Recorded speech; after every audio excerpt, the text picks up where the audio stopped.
a lone racer speeding down an open road, never knowing that one moment would change his entire life. On the side of that quiet street, a young boy stood trapped under the weight of cruelty and desperation. His trembling voice, soaked in tears, cut straight through the racer's heart.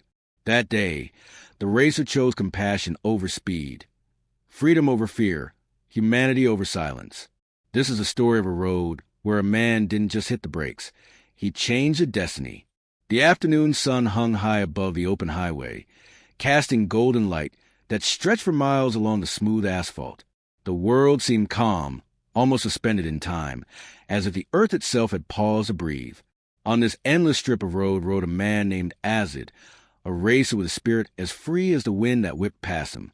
His black racing suit clung tightly to his lean, athletic frame, and his gloved hands gripped the handlebars with the confidence of a man who had tamed both speed and fear.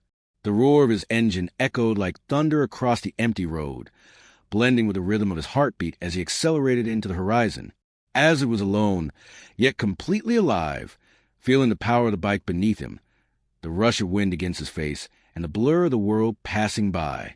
Every mile, every turn was a pulse in his veins. Today, the ride was perfect. Pure freedom, untethered joy. He had no destination in mind, only the thrill of the road. But fate, as it often does, had other plans. As he neared an old, quiet bridge, a small movement caught his eye. At first, it seemed insignificant, a shadow, perhaps, or the reflection of sunlight on metal. But then his instinct sharpened, a whisper in his mind urging him to slow down. He eased the throttle, the bike responding instantly, coasting silently toward the source of disturbance. And then he saw it, a young boy, no older than 10, struggling to lift a burlap sack far too heavy for his small frame. The sack swayed violently with each attempt, and near him stood a man whose voice rang harsh and commanding. The boy's tiny hands shook, and dust and dirt clung to his tear-streaked face. His breathing was shallow, uneven, exhausted. With each failed attempt to lift the sack, the man shouted, striking him with words sharp as knives, forcing the child into labor that no child should endure.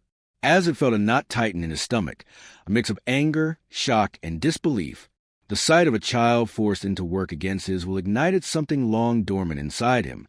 Without hesitation, he brought his bike to a stop, the tires screeching lightly on the asphalt, and stepped off. Dust swirled around his boots as he approached.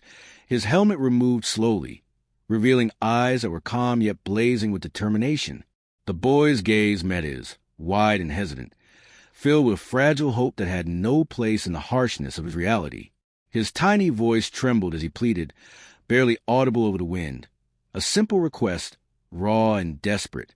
That voice reached straight into Aziz's heart, bypassing all reason, all caution.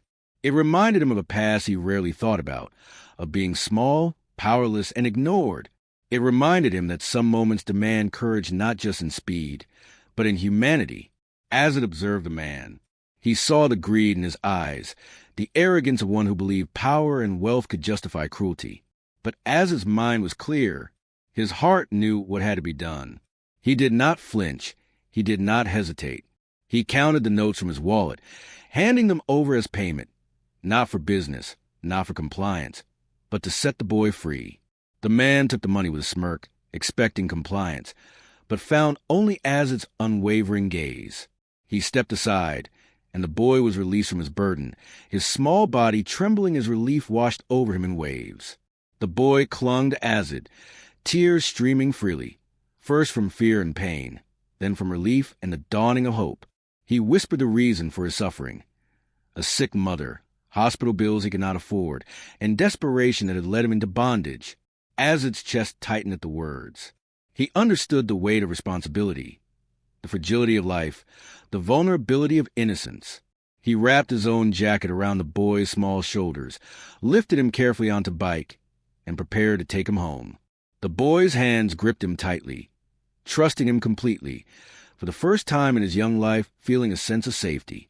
As the bike roared to life, Azid felt more than the thrill of speed. He felt purpose, a mission that transcended the road. The wind rushed past him, carrying away fear, carrying in hope, and with every mile, a connection grew between the two, a bond forged in courage, empathy, and quiet power of doing what was right. The road no longer represented escape or adrenaline. It represented a journey of redemption and humanity. This ride, he knew, was only the beginning, a passage toward healing, toward home, toward light in a life that had known too much darkness. And so, as they sped down the golden highway, the world stretching endlessly ahead, as it felt something he had never known while racing alone. The profound weight of caring, the quiet strength of compassion, and the unshakable truth that sometimes the fastest way to change the world is not by winning races, but by saving lives. The city stretched ahead like a concrete labyrinth, the streets buzzing faintly with a hum of cars and distant voices. But to Azad and the boy, it felt as though they were suspended in their own world, the roar of the bike under them, the wind slicing past their faces, and the sun casting a golden glow over everything, as if nature itself had blessed their journey. The boy clung tightly to Azad, the small frame trembling not from fear anymore, but from the sudden, overwhelming release of tension. It was strange how freedom could feel both terrifying and exhilarating at the same time. Azad's mind wandered as he drove. He thought of the boy's mother, fragile and sick, waiting somewhere for her child. He thought of the child's resilience, the way he had carried burdens no child should ever bear. And he realized in that quiet introspection between the rhythm of the engine and the whispers of the wind that some roads were not just paths of asphalt, but paths of destiny. Roads that demanded courage, sacrifice, and the willingness to face life's harshest truths. When they reached the outskirts of the city, Azad slowed the bike and pulled over. The boy, still gripping him, looked up with wide, weary eyes. Azad removed his helmet, letting the wind tousle his hair, and turned fully to the boy. There was no judgment in his gaze, only understanding and a quiet strength that spoke louder than words ever could. "Where does your mother live?" Azad asked softly, his voice steady yet gentle, like a lighthouse cutting through a storm. The boy hesitated, a shadow of guilt and fear crossing his face. "At home, she's very sick, and I had to—" His voice broke, a trembling whisper of sorrow that spoke volumes. Azad did not need to press. He understood. The child had made impossible choices, forced by circumstance, and yet he had survived, showing a courage that many adults could never muster. Azad restarted the bike, the engine's rumble echoing like a heartbeat, carrying them both forward. The city gradually gave way to narrower streets and modest houses. The boy's steps had been heavy with responsibility, but now each mile passed lighter, as if the weight of oppression had been lifted. And in the rhythm of the tires against the road, Azad felt a profound sense of purpose, that for once speed and power had been wielded not for thrill or glory, but for salvation. When they arrived at the boy's neighborhood, the streets were quiet, lined with homes that bore the subtle wear of hardship. Azad parked the bike a few blocks away, sensing the emotional intensity of the moment. The boy's small hand gripped his arm tightly. Every step toward the house was laden with anticipation and fear, a delicate dance between hope and doubt. The door came into view, slightly ajar, as if inviting them into the fragile heart of a home suspended between sickness and survival. Inside, the air was thick with the scent of medicine and something indefinably sad. A thin figure lay on a simple bed, eyes closed, chest rising and falling unevenly with each shallow breath. The mother, frail, pale, yet unmistakably strong in spirit, had been holding on through nights of pain and worry, unaware that help had arrived in the form of a stranger on a roaring bike. The boy ran forward, rushing to her side, tears spilling freely, his voice breaking in a combination of relief, guilt, and love. The mother's eyes fluttered open, blurred with weakness, but sharpening instantly at the sight of her child. A wave of emotion swept through the room, filling every corner with relief, fear, and the warm light of reunion. Azad stood back for a moment, watching silently. He could have entered with them, made a grand gesture, but he realized some moments are too sacred for intrusion. This was one of those moments, a raw, unfiltered reunion between a mother and her child. All that remained was to ensure that the past cruelty could be erased, if not completely, then at least enough to allow healing to begin. He approached with a small bundle, clean clothes he had brought, a simple gesture, yet heavy with meaning. The boy's mother's eyes widened, a faint smile appearing as she recognized care and dignity offered to her child. For the first time in days, the room seemed to breathe, lighter, brighter, and alive with the promise of tomorrow. The boy changed quickly into clean clothes, a symbolic shedding of the burden he had carried, his small frame now free of the marks of labor and despair. He looked up at Azid, gratitude and awe shining in his young eyes. The mother, weak yet dignified, placed her hand on Azid's shoulder, her voice trembling but steady. "Thank you. Thank you for bringing him back to me. May God bless you always." Azid only nodded, his own emotions restrained by years of discipline and experience. He knew that words were not enough. Actions had spoken louder, and the road had carried him here, not just as a racer, but as a guardian, a savior, and a witness to resilience. As they left the house, the sun had dipped lower, painting the sky in strokes of orange and red. Azid revved the bike one last time, the engine echoing like a victory cry, not of speed, but of compassion. The boy's laughter, hesitant at first, then freer, echoed across the streets. It was a sound of someone rediscovering childhood, of someone reclaiming hope, and it filled Azid with a profound sense of satisfaction, a realization that some victories are silent, some battles unseen, and some heroes ride not for fame, but for humanity.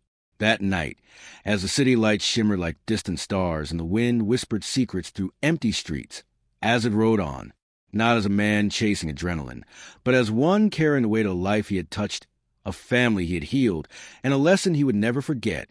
The boy's small hand had reminded him that courage is not always loud, that strength is not always measured in muscle, and that sometimes the fastest road is the one that leads to compassion.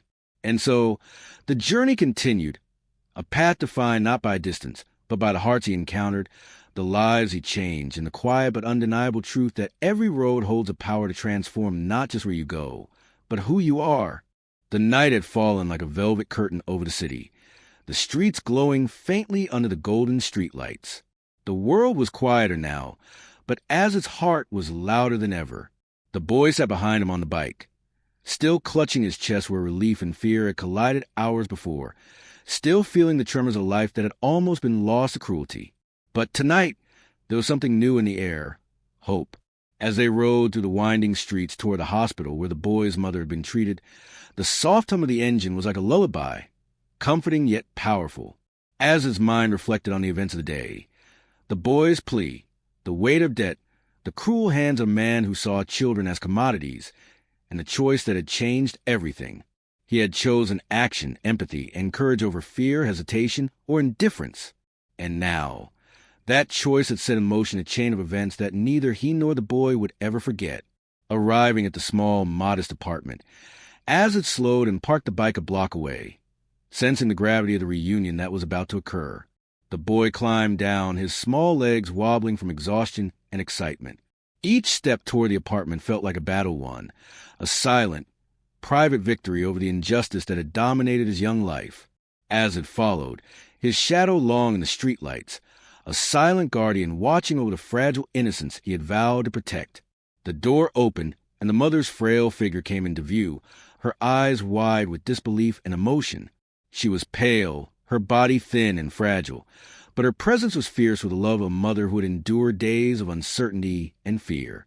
The boy ran to her, tears streaming down his cheeks, his small arms wrapping around her with desperate intensity. And in that embrace, all the pain, fear, and anxiety of the past days melted away. Azid stood quietly to the side, watching the reunion unfold. He could see the mother's lips trembling as she whispered words he could barely hear, words of gratitude, relief, and awe. She held her child close, afraid to let go, afraid that this miracle might be fleeting. But the boy, once bowed under the weight of labor and oppression, now stood taller, the burden lifted, replaced by the warmth of safety and love. Azid approached slowly, carrying with him a bundle of clean clothes and some small essentials he had brought along. The boy's mother looked up at him, her eyes shining through tears, recognizing in his gesture not just kindness, but respect and dignity. There were no words sufficient to convey the gratitude she felt, but the silent weight of her gaze spoke louder than any speech. The boy changed quickly into the clean clothes, each piece a symbol of rebirth, a shedding of the past cruelty. For a long moment, the three of them stood together in quiet reflection. A boy reborn, a mother relieved, and a stranger who would become a hero. The city outside moved on as if unaware, but inside that small apartment, time had paused to acknowledge courage, compassion, and the quiet power of human connection.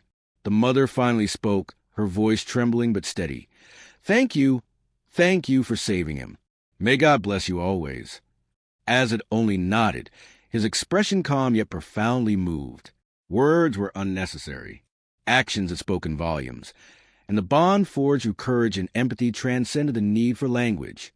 As the night deepened, Azad walked the boy back to bike. The boy climbed up behind him once more, the wind brushing past him like the gentle hand of a benevolent force. Azad adjusted his gloves, secured his helmet, and revved the engine. The bike roared to life, echoing into the quiet streets, a sound of freedom, triumph, and resilience. They rode through the city, not as racer and passenger, but as witnesses to the extraordinary power of human courage and compassion. The boy's laughter, soft at first, then growing more confident, filled the air, a sound once stolen by fear, now reclaimed as the voice of joy. Azad smiled under his helmet, feeling a warmth in his chest he had not known before. For all his speed, all his racing victories, nothing compared to the quiet triumph of changing a life. The streets blurred past, but in Az's mind, every detail was vivid.